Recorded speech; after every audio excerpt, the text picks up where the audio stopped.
Ask for reimbursement? No, we don't have any money. I'm like, okay, well, we can float it until you have money. You know, it's trucks and leases, trailers that are still in my name right now that I either have to decide to pay off or not. I mean, you know, it's a trouble. It's a sucky situation that we're all in that I tried to work it through. You know, when I left, when they fired me the first time, which was 2 months before the bankruptcy, you know, my lawyers were working with their lawyers to untangle myself from the company. You know, we were going back and forth. We had papers going back and forth and saying, you know, this is, Shawn needs owed this, and, you know, you're owed this, and we went through all these things, but we never got to the point of realization because then they fired the bankruptcy. So that's where it's at. And so now, you know, I have to go then to the trustee who's named for the bankruptcy court, and then the trustee will come to me and say, Shawn, you know, here's these things that we need to try to collect if that's what he feels like, because they're going to send some argument. And I'm going to say, well, there's all these things that, you know, you need to owe me for. And so let's figure it out just like we were doing before. Okay, I understand that. Going forward, because now we're going to start talking about what you have Sure. Going forward. Your experience as president of the NPPL, and then the epic failure of the NPPL. Sure. A lot of it's going to fall on your doorstep because you were the man in Absolutely. charge. And I don't split it for that. I was the president. I was running the show. I hired all the people. I put all the contracts. I did. You know, that was all me. And so the question that's coming is, you know, from a credibility standpoint on things going. But I mean, again, I have put on hundreds of tournaments. I mean, literally, this is not just a number out there. And they've all been successful from a participant standpoint, you know, from a vendor standpoint, from those people out there that are spending their hard-earned money to participate in the league and participate in the event. They've all got their money worth and then some out of it. Now, I mean, we didn't stop anything other than Houston, which just happened this last year. We've never canceled an event. You know, of course, that was a circumstance out of anyone's control. You know, but there's no one could blame us for that. But we've never canceled an event. We never cut an event half off. No one's ever paid for something and didn't get what they paid for.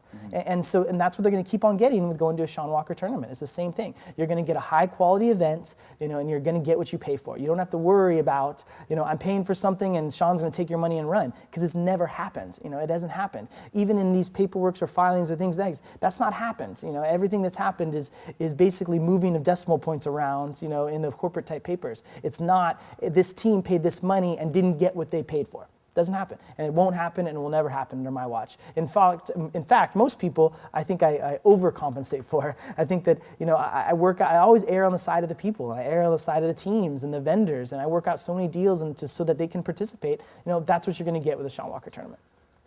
Why do the RPL series? Yeah, that's a tough question. You know, like, all these bad things happening. Why would you keep on doing paintball events? It's just, I love doing it. You know, I love this. I love playing the sport. I mean, I was just talking to some other industry people earlier just today about, you know, why are we still doing this 15 years later? And it's because I love it, you know, and I've been doing it for so long. Since I was in high school, this is what I know. I know the industry, and I found my niche in paintball tournaments, and I've been putting on successful paintball tournaments for many, many, many, many years. And I'm going to keep on putting on good events. And that's what people are going to expect from it. Do you think that paintball needs another tournament series right now?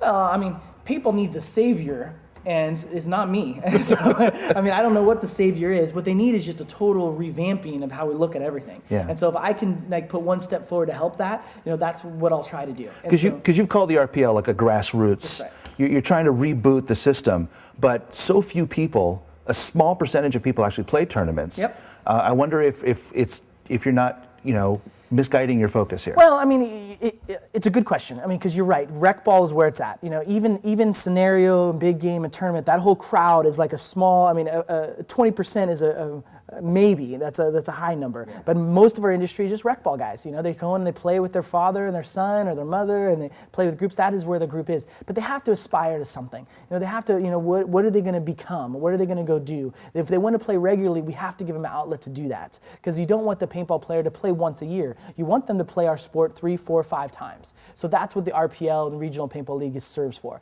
You know, it serves for those people that are excited about playing paintball in a little bit more structured environment, a little bit more structured, and to play more often. When I started playing paintball at rec ball, I was always an athlete. I played football, basketball, track, in college and high school. And so I hated that, you know, somebody could shoot someone in the woods and they could wipe it off and then, like, they didn't get hit. You know, so I wanted a more structured environment. And back then there was no air ball, there wasn't even hyperball. So then they got spools. Like, all right, this is good. The field is the same size, you know, like in the same. So for my mentality of being an athlete, I wanted, okay, the field is the same. We can hit each other now. With air ball, it's the same thing. It doesn't cater to everyone, but it provides an outlet for those that want it. And that's what we're here for. Now you are offering a professional players as a reffing staff for the RPL. Can you tell us who some of these players are going to be? Sure, and this is all with the reboot. Again, I mean, the reboot of this, these pro players are eating ramen noodles and sleeping 10 people to a household. These guys aren't making a lot of money, and I'm doing my best to help them out. So, you know, we have Rich Telford and all the excessive guys are on board. Ron Kilborn, all the bushwhacker guys are on board. Bob Long, on his guys are on board. We have Travis Lemansky and a lot of the infamous guys on board. We have some of the Dynasty guys coming out. I don't think I'm going to get Ryan and Alex to a ref, but you know, they said they're going to come out and support and help out. And again, that's what we're trying to do here is reboot this, is like intermingle these new players with the pro players and just have them play each other and enjoy themselves, smiling after the fin. You know, whether they get 50th place or first place, I want them to have a good time. Well, now